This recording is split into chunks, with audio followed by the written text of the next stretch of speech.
En la Escuela de Alejandría hay un espacio para temas de conversación y temas de reflexión, porque los profesores saben que tu pregunta es importante. Bueno, vamos con una de las preguntas más, digámoslo así, más carnudas que tenemos en la agenda, y tiene que ver con lo siguiente. Eh, ¿Cuál es la concepción o cuál es el concepto o los conceptos sobre la vida ultraterrena, o sea, más allá de la muerte, en el antiguo pacto y en el nuevo? ¿Son diferentes o son el mismo? ¿Se puede rastrear alguna línea eh, congruente entre los dos pactos o testamentos, o hay una ruptura? ¿Qué nos pueden ilustrar profesores al respecto? Y aquí quiero cambiar un poco el orden de la manera de responder, y aquí vamos a comenzar al revés. Vamos a comenzar desde el más joven al de más edad, al de más edad. Entonces, en ese caso, comienza con la respuesta nuestro hermano Jesús Mendoza. Adelante, ellos. Gracias, Raúl. Lucas, perdón. Puntualmente, como para ver si entendí bien la pregunta, tiene que ver con el estado de los muertos, ¿no? El lugar de los muertos, tanto en el viejo pacto como en el Sí, nuevo. sí, sí. O sea, ¿qué nos puedes decir al respecto de esto? De la Bien. concepción de la vida después de la muerte en el antiguo pacto y en el nuevo, si cambian, si son el mismo. Buen punto, gracias. Bueno, aquí la verdad es que el tema no es nada fácil. Es entre comillas, una de las clases del Concilio Divino de mi curso, donde yo hablo de los refaín. Tengo que hablar mucho de este tema porque eh, la gente malentiende mucho el concepto de la muerte o la vida después de la muerte, desde el punto de vista de la Biblia misma, ¿no? Porque no es como lo vemos hoy en día. No sé por qué, por un lado, podría decir que es interesante notar cómo la gente cree en fantasmas y, y la gente cree en espectros, los que han visto. Yo personalmente no los he visto, pero conocí gente cercana de primer contacto que sí vieron espectros y cosas. Y el cristiano actual es muy supersticioso, a pesar de que dice no creer en muchas de esas cosas, ¿no? Por ejemplo, el cristiano que te menciona, no, los fantasmas no existen, pero se asusta y se hace la cruz y todo eso, ¿no? ¿Por qué lo digo? Porque el concepto de la vida después de la muerte, por lo menos en el Viejo Testamento, es algo sumamente normal. Y cómo lo entendían, ese es el problema. Primero quiero hacer una aclaración pertinente. Sí se cree en la vida después de la muerte, en la Biblia, evidentemente. Sí se cree, pero se cree de forma distinta. Es el Sheol, por ejemplo, en el Viejo Testamento se habla del Sheol, en el Nuevo Testamento se traduce como Hades, un lugar. El Sheol y el Hades son, por lo que puedo entenderle el contexto bíblico, una dimensión, ¿ok? No es un sitio específicamente, sino una dimensión paralela a la nuestra. ¿Por qué? A lo largo del Viejo Pacto encontramos algunos casos, como por ejemplo los hijos de Coré, la rebelión de Coré. Dice que cayeron vivos, fueron tragados y cayeron vivos al Sheol. Y muchos dicen, mira, que el Sheol está en el centro de la tierra, porque eso, pero cuando llegas a Apocalipsis, primero se destruye la tierra y luego el Hades se entrega a los muertos. Entonces no puede estar en la tierra. Si fue destruida la tierra, dice que la tierra huyó de la presencia del que estaba sentado en el trono y no se halló lugar para ellos. O sea, en palabras, en explicación bíblica, significa que fue destruido el planeta Tierra. Por lo tanto, el Hades no está aquí. Es un problema porque la gente dice, no, está en el centro de la Tierra. No está aquí. El Hades es una dimensión. Eso es lo que de alguna manera explica por qué todas las culturas señalan una especie de subdivisiones en el Hades. El libro de Enoch habla de varios infiernos y es que ese es un problema del concepto del infierno. ¿Por qué?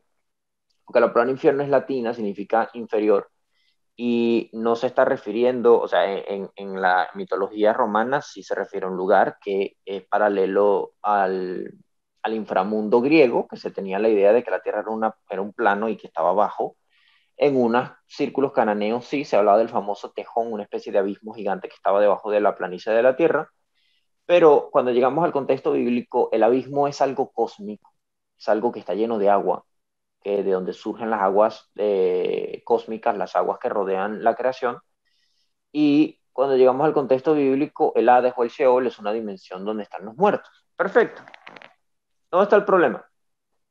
El problema está en qué tantas concepciones se tiene de qué ocurre con los muertos después de que mueren, valga la redundancia. Después de que mueren, existían un grupo de muertos cuya idea, por cierto, fue absorbida por las culturas asiáticas, es la idea de los ancestros o los refaín, los espíritus de los muertos que eran considerados deidades. De hecho, en la mayoría de las culturas, en la mayoría, y hasta en la misma Biblia, cuando el ser humano muere se transforma en una especie de Dios pequeño. Ahora, este Dios puede estar condenado a sufrir o estar en un lugar como sería el Sheol, que en algunos círculos significa lugar de descanso. En la versión griega de los 70 en el proverbio, cuando se habla de que el hombre impío terminará en la sinagoga de los Refaín, terminará en la sinagoga de los muertos, traduce la sinagoga de los gigantes, porque está haciendo alusión a los gigantes de Génesis. Entonces, hay como una especie de enorme espectro de qué ocurre con los muertos, qué ocurre con las personas después de que mueren. ¿Si existen? Sí. ¿Los fantasmas qué son? Son espíritus. Perfecto. ¿Son espíritus de demonios? No, podrían ser espíritus de personas, normalmente. Por ejemplo, el libro de Enoch menciona que los espíritus de los gigantes no se les permitió ascender a los cielos porque no son dioses, y no se les permitió ir a la tierra porque no son hombres. Entonces serán espíritus inmundos por ahí pero ¿qué eran los gigantes? Los Nefilim eran mitad humanos, mitad dioses. Entonces, esta idea de que cuando una persona muere se transforma en una especie de ser celestial, menor, grande, que explica por qué, en el caso, y es un libro entero, tengo un libro entero que explica esto mucho detalle, el caso del profeta Samuel, que se manifiesta al rey Saúl, porque es llamado Elohim, dice, ve un Dios que sube a la tierra, y dice, ¿y por qué? Es un Dios. Claro, para la gente en aquella época sí, un muerto o el espíritu de una persona muy importante se transforma en un Dios pequeño. Entonces, esos son los muertos, para algunos círculos. Para otros círculos, como por ejemplo el libro de Cogelet, Eclesiastés, los muertos no saben qué será de ellos, simplemente esperan en su lugar de descanso. Claro, hay un malentendido en el pasaje, porque algunos dicen, no, es que los muertos nada saben. No, los muertos nada saben de qué será de ellos. Ellos no saben qué va a pasar con ellos. Están muertos. Ellos solamente saben dónde están en el momento. Hay una idea rara de que no sienten, de que no piensan. Eso no es bíblico. Cuando llegamos al Nuevo Testamento, la idea va más allá, puesto que entonces vemos una interacción con esto. ¿Cómo así? Cuando Jesús resucita, resucitan unos muertos. ¿Ok? Dice que se les manifiestan a varias personas. Pero cuando llegamos a Apocalipsis, se ven almas de muertos que ruegan por venganza, que ruegan por justicia. Entonces, es algo muy amplio. ¿Hay un grupo que está en el Hades? Sí. ¿Hay un grupo que está en el cielo? Bueno, a partir de la resurrección de Cristo hay un grupo que asciende a los cielos. Ahora, y para no salirme del espectro de la pregunta, lo que pasa es que no es algo muy, muy fácil de explicar. Este concepto dice que hay o no hay, no si hay los espíritus de los muertos, las almas, algunas de ellas delante de Dios, que vendrían siendo las almas de los creyentes, de los cristianos, que seremos resucitados y tendremos cuerpos glorificados y recuperaremos un nivel muy importante dentro del concilio divino, pero dentro de lo que se entendía en el Viejo Testamento era simplemente que todos iban al mismo sitio, el Sheol, pero aparentemente este lugar no era todo la misma gente, sino que estaba separado un grupo de otro. Y otros elementos que no puedo desarrollar aquí porque son muy complejos de explicar, pero sí, por lo menos bíblicamente, esa es mi opinión sobre el concepto del mundo de los muertos, el Sheol, el Hades. No me voy a meter con el lago de fuego porque no viene al caso, no es lo mismo, pero básicamente esa es mi opinión. Muchas gracias. Muchas gracias, hermano Joshua. Bueno, hicimos un pequeño ajuste aquí interno entre los profesores y le vamos a hacer el siguiente turno al profesor Raúl Arce. Profesor Raúl, adelante. Muchísimas gracias, querido hermano.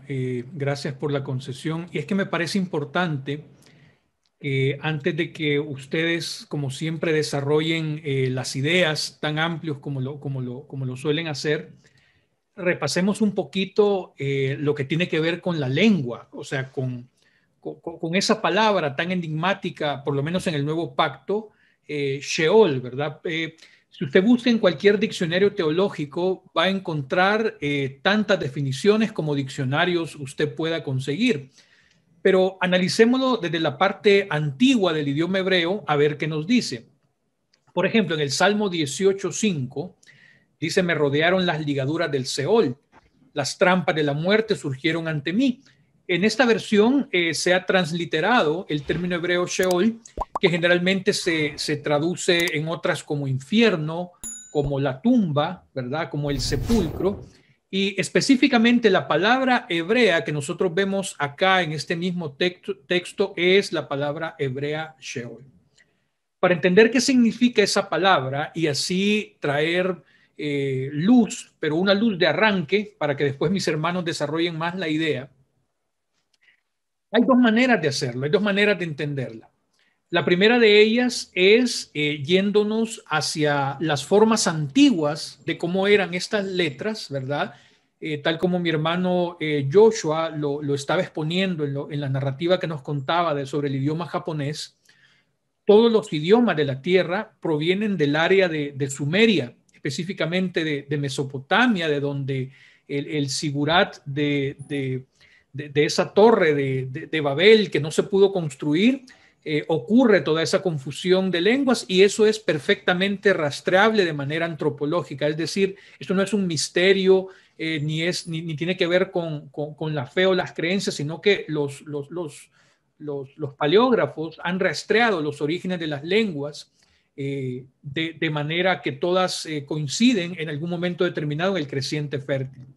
Pero como bien decía, la gente, antes de inventarse las letras, que son pictogramas estilizados, simple y sencillamente dibujaba lo que veía. Y la letra Shin, que es la primera letra de la palabra Sheol, era así en la antigüedad. Se ha comprobado en diferentes hallazgos de petroglifos, ¿verdad? Que así se escribía entre hace 3.500, 4.000 años la letra Shin. ¿Pero qué es la letra Shin? Son los dos dientes frontales. Son los dos dientes frontales que tienen una función, la función de cortar. El diente también tritura. Entonces, eso es lo que querían representar los antiguos cuando dibujaban este tipo de pictogramas. Esto se llama un análisis mnemotécnico, ¿verdad? De una retrospección de las letras hebreas para entender un poquito más sus significados. La siguiente letra es la letra Aleph, que es la cabeza de un buey. Y la cabeza de un buey representaba la fuerza en la antigüedad. Si nosotros escribiéramos en lenguaje mnemotécnico en la actualidad, seguramente que dibujaríamos un motor de gasolina. Pero antes no existía el motor de gasolina, entonces todas las fuerzas sobrehumanas para realizar tareas como el arado, la construcción, transportar cosas pesadas, las hacía el buey, y por eso dibujaban la cabeza del buey. Por eso tenemos ahí la forma de la cabeza de un buey, que es la letra Aleph, y Aleph en hebreo significa buey. La siguiente letra de la palabra Sheol actúa como un infijo, es decir, no es parte de la raíz, sino que tiene la función afirmativa dentro de la palabra, y específicamente es una letra Vav, y tiene la función de un gancho de tienda, es decir, estas clavijas se ponían en el suelo y hacían que la tienda, que era la casa donde habitaban los antiguos hebreos, no se cayera ni por el viento ni por la lluvia, sino que permaneciera firme. Es decir, la Vav afirma. Y la última letra es la letra Lamed, que pictográficamente antes tenía la forma de un cayado de pastor. Y con el cayado de pastor, el pastor guiaba a sus ovejas, por lo tanto tiene la concepción mnemotécnica de autoridad. Por lo tanto, un significado antiguo y remoto de esta palabra bien podría ser la autoridad para triturar constantemente. Es decir, la letra Lamed es la autoridad, tanto la letra Aleph, que es la fuerza, y la letra Vav, que le da continuidad, a la letra Shin, que son los dientes frontales que se encargan de triturar. Ahora, triturar puede ser entendido de dos maneras. puede ser triturar el cuerpo, ¿verdad? Que el cuerpo humano está, después de la muerte, desaparece, se descompone, pero también puede ser triturar lo que sobrevive del cuerpo material, que en este caso sería la parte inmaterial, entiéndase alma, espíritu o como lo quiera entender, y en ese caso estamos hablando de una angustia. Y eso es muy interesante porque si nosotros quitamos de la definición del término Sheol el infijo para que nos quede únicamente la raíz, nos queda la raíz Shal, únicamente formada por la Shin, la Aleph y la letra Lamed. Pero lo interesante es cómo se usa esta raíz en el texto hebreo. Por ejemplo, en Génesis capítulo 24, verso 47 dice, luego le pregunté, hija, ¿de quién es usted? Específicamente vemos que nuevamente la raíz Shal, ¿verdad? Está utilizada ahí cuando le hace esa pregunta y ella responde, soy hija de Betuel, el hijo de Nahor y de Milca. No estamos interesándonos en el contexto de lo que estaba sucediendo aquí, sino que en el uso de la palabra, en el uso específicamente de la raíz Shal. Shal es la palabra que se utiliza y que nosotros podemos traducir perfectamente como pregunta. Pero, ¿qué es lo que se pregunta? Es, valga la redundancia, la pregunta que debemos hacernos. Pues preguntamos lo desconocido. Y es por eso que es muy interesante entender que la concepción hebraica de Sheol tiene que ver más con un lugar desconocido, y ese lugar desconocido provoca angustia, porque si algo les causaba terror a los antiguos hebreos, ¿verdad? Es el desconocimiento de algo, ¿verdad? Entonces, preferían no preguntar más, alejarse de ello, ¿verdad? O evitarlo lo más posible porque sabían que es algo desconocido. Interesante es también entender que la raíz kever se utiliza en el hebreo para sepulcro. Por lo tanto, hay una disociación entre sepulcro y específicamente Sheol, porque sepulcro es específicamente la tumba, ¿verdad? Donde cae el cuerpo cuando muere. Pero Sheol nos habla de una supervivencia después de la muerte. Entonces, el ser humano, según la concepción hebraica antigua, iba a un lugar desconocido donde de alguna manera había una angustia constante, angustia porque no se le hace justicia, ¿verdad? Como por ejemplo en el caso de Abel, ¿verdad? Una narrativa que está en el libro de Enoch, que es otro libro intertestamentario, ¿verdad? Otra angustia puede ser la expectativa de juicio, ¿verdad? La expectativa de juicio, pero ese es específicamente el significado hebraico de la palabra Sheol, que seguramente nos va a dar mucha tela que cortar a partir de este momento, ya que mis hermanos van a seguir desarrollando las concepciones ya más del nuevo pacto, ¿verdad? El nuevo pacto. Pero si algo quiero aclarar es que, por ejemplo, la asociación del fuego con el Sheol no es algo que nosotros encontramos en el Antiguo Testamento. La asociación del fuego con el Sheol es algo neotestamentario, muy probablemente asociado con la palabra Jena, ¿verdad? Que se refería al valle de Ginón, donde generalmente se quemaba la basura. Entonces es como una analogía, ¿verdad? A dónde iban los muertos, a un lugar donde algo se deshacía, algo se descomponía, ¿verdad? Pero de alguna manera el helenismo hizo lo suyo y fue ampliando demasiado este concepto al cual los hebreos preferían quedarse ahí porque era algo desconocido que les causaba mucho terror. Pero esa era mi intervención, por eso quiero darles paso a ustedes para que ustedes la amplíen, a ver qué opinan al respecto. Hay algo que quisiera solamente acuñar, si se me es permitido, al hermano Raúl. Ya que adelante Joshua, y después de Joshua toma la palabra el profesor Anderson. Adelante Joshua. Perfecto, no, es solamente dos complementos, pero que complementan con lo que dice Raúl, que me gustó bastante. Si se fijan con detalle en el texto bíblico, se van a dar cuenta que se hace una especie de división entre varios lugares. Ya hablé del abismo, es un concepto muy amplio, el abismo es algo cósmico, es algo enorme. Pero cuando encontramos la raíz puntual de la palabra Sheol y que tenía que ver con la duda, la angustia, nos recuerda bastante al rico y Lázaro, donde hay una angustia constante en el rico respecto a lo que está viviendo. Pero además de eso, me recordó a eso que sí puede tener más sentido respecto a lo que menciona Kohelet de que los muertos nada saben. Fíjate y no sé si mi hermano Raúl lo debe recordar bien, cuando la divina de Endor invoca a Samuel, Samuel se agita, Samuel está incómodo con el llamado. Eso es algo que la gente no ve en el texto. No, que fue un demonio, que no sé qué. Primero, la palabra demonio no existe en el Viejo Testamento. Eso es muy importante tenerlo claro. Hay otra cuestión que son los espíritus inmundos o los espíritus de maldad que son enviados por Dios. Eso ya es otra cosa, no me voy a meter ahí. Y de hecho, en la Biblia, el único lugar al que se le da un nombre, que es donde están seres celestiales, es el Tártaro, y eso está en la segunda epístola de Pedro.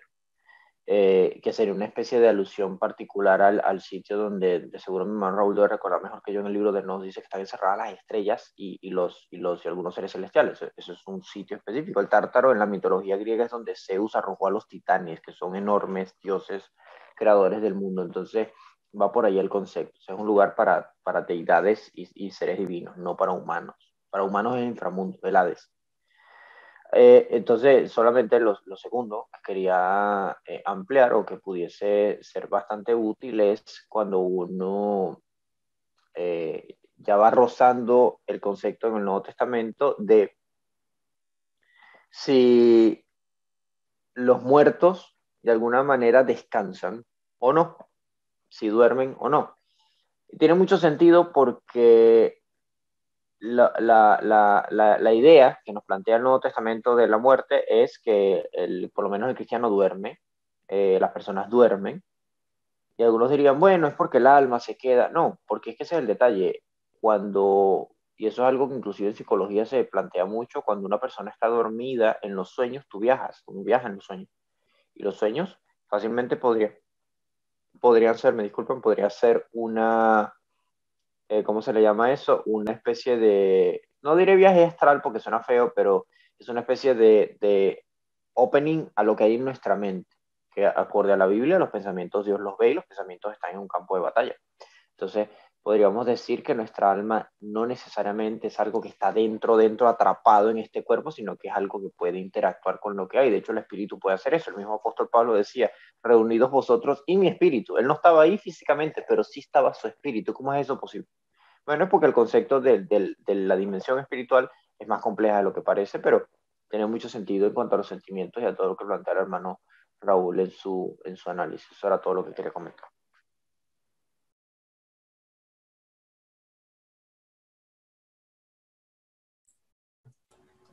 Bueno, sigo yo. Bueno, a ver, yo, para seguir un poco la línea de lo que decía el hermano Raúl, a ver, el tema es un poco complejo, sí es cierto, este es un poco complejo, y lamentablemente yo creo que falta un poquito de madurez por algunas personas, porque generalmente se sigue un patrón. O sea, es como que cada grupito que lee la Biblia, los mormones, los testigos de Jehová, los adventistas, los cristianos, los mesiánicos, cada grupito tiene su creencia. Cada grupito sigue una línea específica. Y eso a veces me parece un poquito como falta de madurez. Es decir, los cristianos, a ver, el dado tiene 6 caras. La cara 1, 2 y 3 son los cristianos. La cara 4 es el otro grupito, la cara 5 es el otro grupito. Pero ninguno de estos grupitos se unen muchas veces como para tener una perspectiva parecida. Es decir, a ver, dentro del cristianismo se cree que el infierno es real. Yo no estoy diciendo que no es real, ni tampoco estoy diciendo que sí es real en este momento. Simplemente lo estoy diciendo. Las personas estarán por la eternidad sufriendo un castigo eterno. ¿Ok? Eso dentro del cristianismo es lo que se cree. Si alguien no lo cree, automáticamente lo tachan de hereje, de que se va a ir al infierno, etcétera, etcétera, etcétera. Como si el tema fuese muy sencillo de desarrollar. ¿Bien? En ese punto de vista, a ver, por ejemplo, alguien ahorita nos escribió en una de las redes que si nosotros somos cristianos. A ver, yo me considero cristiano, pero dentro del cristianismo hay muchas vertientes. Pero yo creo que para responder esta pregunta es irrelevante lo que yo sea. O sea, es totalmente irrelevante lo que yo sea. Inclusive en el siglo I habían muchísimos tipos de cristianismo. O sea que si yo me denomino cristiano, en verdad yo no puedo decir yo soy cristiano. Y nadie en el mundo puede decir que yo soy cristiano. Porque cada persona tiene creencias distintas en función a una realidad, en función al texto. O sea, es muy subjetivo todo esto. Pero yo creo que, yo creo que hay que entender algo. Si uno estudia historia, la Biblia hebrea plasma de que las personas cuando mueren, hasta ahí llegan. ¿Por qué? Porque van al Sheol. ¿Qué significa Sheol? Algo desconocido. Es decir, no se sabe con certeza qué pasa con la persona después que muere. Y no se tiene una respuesta precisa al tema. Es así de sencillo. Bien. Ahora, ¿qué es lo que creían los escritores bíblicos y qué es lo que plasman en las escrituras? Muy sencillo. Por ejemplo, como dice Eclesiastés, porque los que viven saben que han de morir, pero los muertos nada saben ni tienen más paga, porque su memoria es puesta al olvido. También su amor y su odio y su envidia fenecieron ya, y nunca más tendrán parte en todo lo que se hace bajo del sol. Y por ejemplo, lo que dice Isaías 26, que Isaías 26 está en una pequeña porción apocalíptica. Los muertos no vivirán, las sombras no se alcanzarán, por cuanto tú los juzgaste y los destruiste e hiciste perecer su memoria. Entonces, ¿qué se cree cuál es la línea que sigue la Biblia hebrea? De que la persona cuando muere hasta ahí llega. No hay nada absolutamente. Bien, espera la resurrección. Y los malvados serán absolutamente destruidos. Bien, esa es la línea que se sigue. Ya que se habla en el Nuevo Testamento. Bueno, básicamente lo mismo. Por ejemplo, yo no veo a cuando Lázaro resucita, hoy estaba en un lugar y mira que ese lugar estaba, no. Pareciera como que no hay absolutamente nada, simplemente resucitó y despertó y ya. ¿Y qué es lo que habla Jesucristo cuando una persona muere? Simplemente duerme. ¿Esperando qué? Esperando la resurrección. El tema es complicado porque yo creo que el tema es complicado porque nosotros lo hacemos complicado. Es decir, si un testigo de Jehová me escucha en este momento, va a decir, ay, perfecto, estoy de acuerdo. Pero si un cristiano me escucha en este momento, me va a decir, uy, eso que él está diciendo no estoy de acuerdo. Y es como una problemática. A ver, si tú crees que el infierno es real o tú crees que el infierno no es real, hay una problemática allí. ¿Por qué tiene que haber una problemática? Yo creo que perfectamente tú puedes pensar una opinión o pensar la otra y yo creo que no hay ningún problema. Primero, no tenemos una respuesta precisa. El Sheol, a ver, primero tenemos que hablar en la Biblia hebrea aparece el Sheol. El Sheol simplemente es el lugar de los muertos, un lugar desconocido. Más nada, es la sepultura, más nada. Y la creencia era que cuando una persona moría, hasta ahí llegaba. Esa era la creencia. No quiere decir que está correcta la creencia. Era la creencia porque era lo que ellos veían. Los escritores bíblicos plasman que la tierra es plana. ¿Significa que la tierra es plana? Ya comprobamos que la tierra no es plana, que la tierra es redonda. Pero ellos plasman que la tierra es plana. ¿Por qué? Porque esa era la creencia. Era lo que ellos entendían. La Biblia es inspirada por Dios, pero escrita al estilo del hombre, con una revelación limitada de nosotros los seres humanos. Y esta limitación y esta revelación y este entendimiento limitado no es culpa de nosotros, del entendimiento de la revelación progresiva de Dios, sino del entendimiento progresivo del hombre. Cada etapa de la historia, el hombre ha ido evolucionando y entendiendo mejor su contexto. Entonces, en ese caso, a ver, la tierra es redonda, pero ellos creían que era plana. ¿Ok? Ellos plasman que la persona cuando muere hasta ahí llega. Y eso es lo que significa Sheol, el lugar de la sepultura o un lugar desconocido. Así de sencillo. En el Nuevo Testamento tenemos la palabra Hades. Pero a ver, nosotros no podemos definir la palabra Hades. ¿Por qué? Porque el escritor cuando plasma la palabra Hades no piensa en Hades, piensa en Sheol. Porque él tiene una mentalidad hebrea. Así de sencillo. Por otro lado, la palabra infierno no existe en la Biblia. La palabra infierno viene del latín inferno, básicamente infernus, que significa en fuego. Eso ya es una concepción mucho más de los siglos posteriores. La palabra que se utiliza es el Gena. Y el Gena era un basurero fuera de Jerusalén donde echaban a los muertos. Entonces era un lugar donde se quemaba la basura, donde se quemaban a los muertos. básicamente sigue la línea del fuego eterno que aparece en la Biblia. Es decir, el día del juicio, todos los muertos serán echados al lago de fuego, ¿ok? Para sufrir la segunda muerte, la destrucción. Ahora, si van a pasar allí la eternidad sufriendo o no sufriendo, bueno, medio hablé un poquito al principio de esto, pero no lo quiero desarrollar porque generalmente cuando este punto doctrinal, por así decirlo, como que afecta mucho a la persona. Es decir, si yo creo algo, soy un hijo del diablo y estoy totalmente alejado. Si creo lo otro, el otro grupo dice que estoy totalmente alejado. O sea, a ver, cualquiera de las dos posturas las puedes creer. Es cierto que hay una sola que es correcta, es cierto. Pero yo no creo que ninguna de las dos atenta contra el texto bíblico y contra la Biblia. Pero yo creo, ya para ir culminando, que por ejemplo, cuando vemos las religiones alrededor de Israel, muchos de ellos creían que los muertos, o sea, que la persona cuando moría entraba a otro plano. Es cierto. Pero yo creo que el escritor bíblico plasma que la persona cuando muere hasta ahí llega. ¿Vendrá un juicio final? Sí, vendrá un juicio final y serán destruidos, echados al lago de fuego. Ahora, ¿cómo interpreta cada persona destruido? Algunos piensan en una aniquilación total, otros piensan que es algo más parcial, que seguirán conscientes. No me metería ya en el tema porque sería mucho que hablar, pero yo creo que simplemente sean maduros, cualquiera de las dos posturas la pueden creer. Y si alguien cree la postura contraria, esa persona no está dañando la figura, la imagen de Dios, porque ese es el problema, ese es el bendito problema con esto. Y muchas veces yo no doy mi opinión total, porque yo sé que es lo que va a pasar. La persona algunos me van a aplaudir, wow, sabes mucho, y otros me van a atacar. Y yo creo que las personas simplemente no pueden vivir en paz con su postura, sino que ya automáticamente la postura del otro daña la figura de Dios. Y yo creo que esta es una doctrina que no daña la figura de Dios. Si Dios al final de la historia echa a unos a una condenación eterna, a sufrir un castigo eterno consciente, está bien. Y si no, y si los destruye y los aniquila, por ejemplo, como dice Isaías, está bien. Cualquiera de las dos posturas que usted tome en función a esto, no quiera atacar a otros, pero como la iglesia, ¿verdad?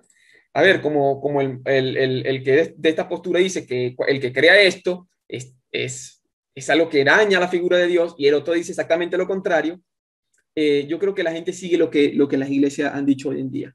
Pero a ver, si nos vamos al texto bíblico, yo creo que es totalmente palpable poder creer una que otra.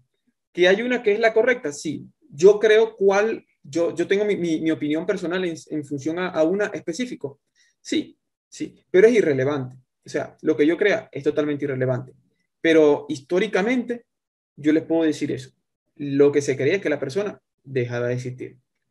Que habían grupos que sí creían en un estado consciente, sí, porque siempre van a existir las dos posturas, siempre van a existir dos posturas o tres posturas para un mismo tema. Eso es lo que quería comentar, Raúl. Muchas gracias. Y Lucas. Profesor Anderson. Bueno, con respecto a mi respuesta a esta pregunta, cuando uno hace una especie de mirada panorámica sobre todo el texto de la Tanaj, el Antiguo Pacto, según el canon hebreo, que fue el que es el que siguen las Biblias protestantes en general, uno se encuentra que el tema de la vida ultraterrena es muy esquivo, casi ni se toca, o sea, las menciones son muy vagas y salvo uno que otro versículo uno puede decir que mencionan, sí, está el término, por eso mis hermanos se dedicaron a explicar en detalle los términos, porque son bien importantes, porque a veces la discusión teológica respecto a este tema se resume a eso, a los términos. Pero referencias explicativas muy escasas. Ya otra cosa es la literatura del canon de la versión griega, o hablar de la literatura intertestamentaria, donde hay una serie de explicaciones de seres sobrenaturales y un poquito de la vida después de la muerte. Hay unas menciones vagas en los libros de Macabeos y ya una explicación pues que mi hermano Joshua domina mucho mejor que yo, que es toda la de los seres celestiales, los Refaim y todos estos personajes. que evidentemente hablan de seres sobrenaturales dentro del concepto que hemos entendido un poco. Pero cuando pasamos a los libros del Nuevo Pacto, tenemos que tener en cuenta que históricamente ya había entrado toda una influencia griega que obviamente comenzó a pesar no solamente en la lengua, sino en las mismas interpretaciones y las concepciones. Hay algunos inclusive que llegan a afirmar que el cristianismo se inventa la resurrección, o toda la conceptualización de la resurrección de los hombres aparece como mucho en el periodo intertestamentario, y es la postura que recuerden que van a sostener, por ejemplo, doctrinalmente los fariseos contra los saduceos. Recuerden que los saduceos no creen en la resurrección. Casi que uno podría decir que los saduceos siguieron una línea muy del antiguo pacto, y ellos, acuérdense que el canon de ellos era básicamente la Torá, los 5 primeros libros, contrario a los fariseos, que sí creían en la resurrección de los muertos. Con respecto a un castigo eterno o una resurrección consciente después de la vida, pues los textos son muchos en el nuevo pacto. Un texto icónico que no podemos pasar por alto es la historia del rico y Lázaro. Y hay una serie de menciones allí muy importantes, muy importantes. Podríamos quedarnos mucho tiempo explicando eso, pero sí es bueno que lo miren, teniendo en cuenta que no es que se cite allí que ese texto es una parábola. Entonces el Señor está contando algo. Casi que está contando una historia, no una parábola necesariamente. Y allí habla de la vida ultraterrena, del seno de Abraham, del Seol, y nos ilustra que estos dos lugares, el seno de Abraham y ese lugar de tormento, en efecto, en esa historia, en esa narración, técnicamente son el mismo lugar. Solo que dice que hay una gran cima, pero no una cima de montaña, sino de profundidad. Entonces, allí está hablando de ese lugar. O sea, casi que podríamos explicar que al menos en el concepto de esa historia, ese lugar es el mismo para todos los que han muerto, y en ese mismo lugar hay un lugar de tormento y un lugar de consuelo, digámoslo así. Es muy claro en esa historia, dentro del marco de esa historia, que la persona que está en el lugar de tormento está consciente. O sea, ahí no fue que cuando dice que su memoria será puesta en olvido, yo interpreto es un poco diferente.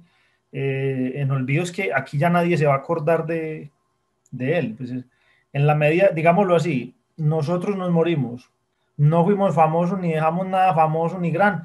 Posiblemente en 200, 300 años ya todo el mundo difícilmente nos recordará o quedó un papelito por ahí con nuestro nombre, pero de quiénes éramos, qué hacíamos, qué pensábamos, cómo nos portamos, eso no va a quedar registro en esta tierra.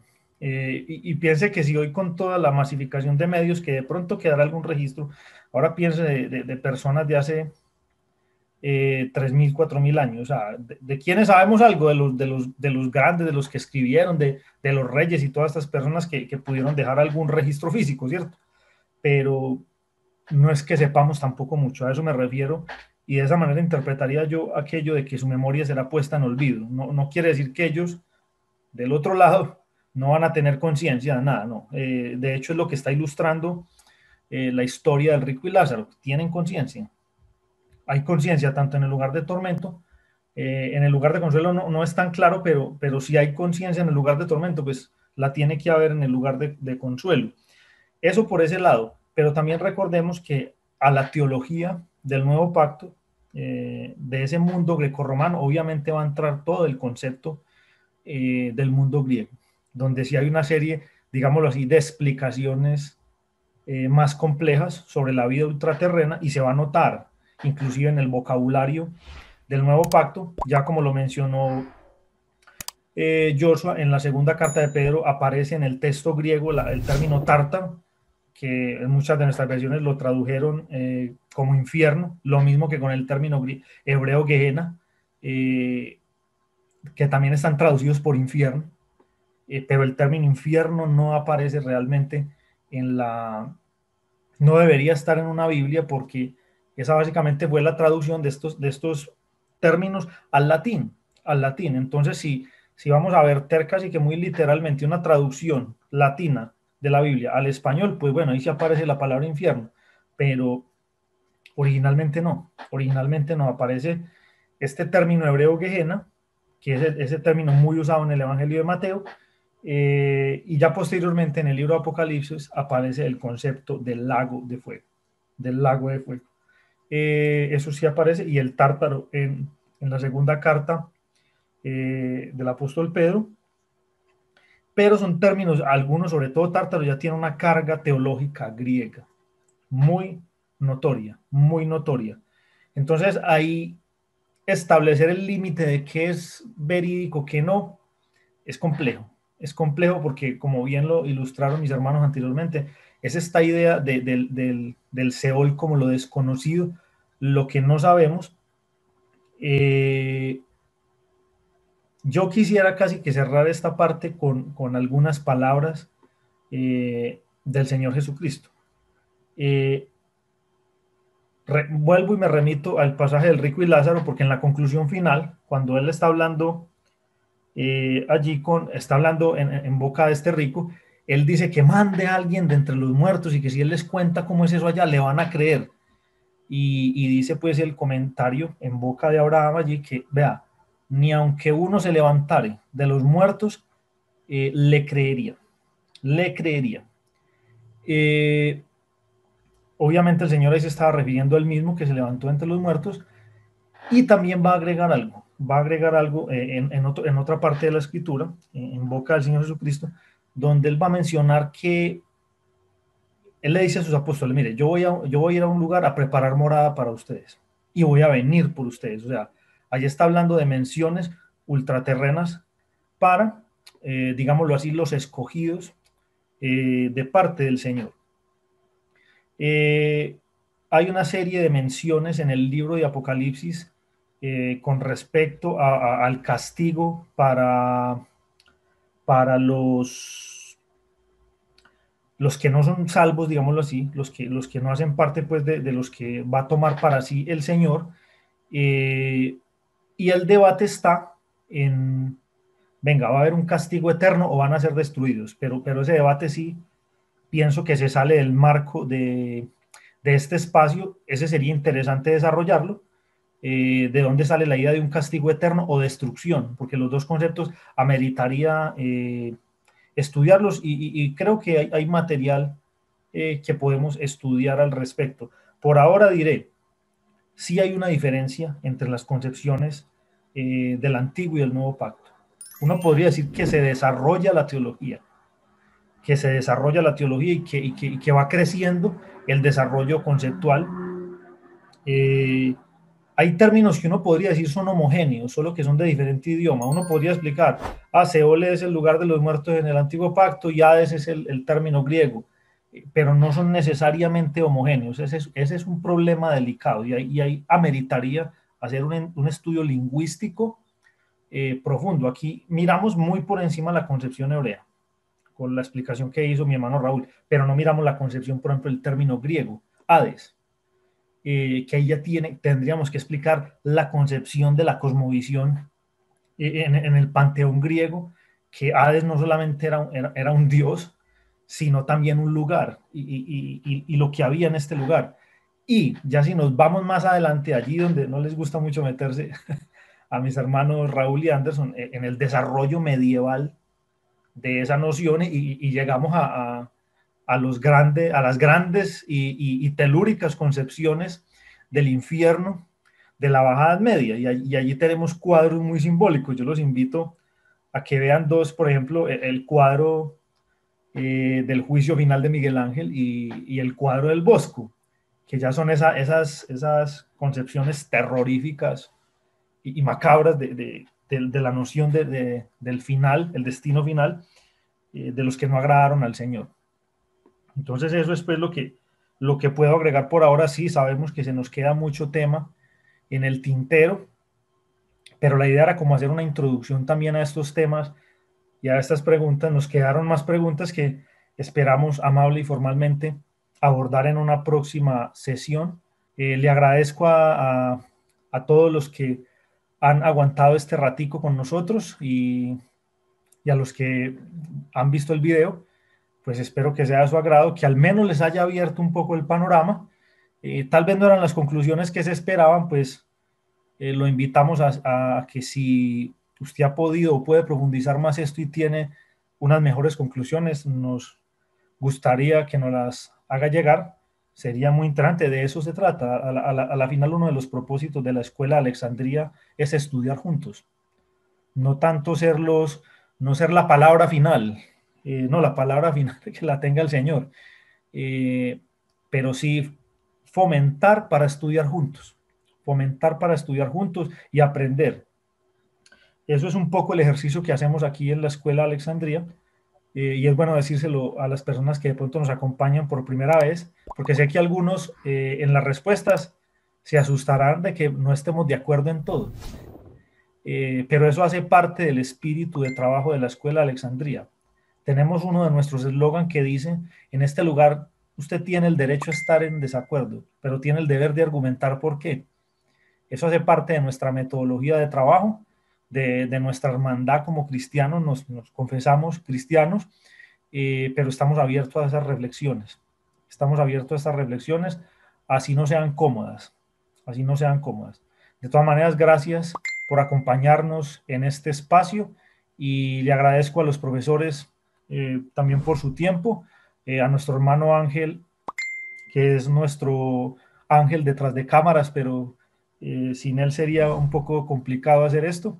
Una feliz tarde y un Dios les bendiga y hasta la próxima. Por aquí los esperamos. Que tengan una feliz tarde a todos nuestros hermanos, amigos y seguidores.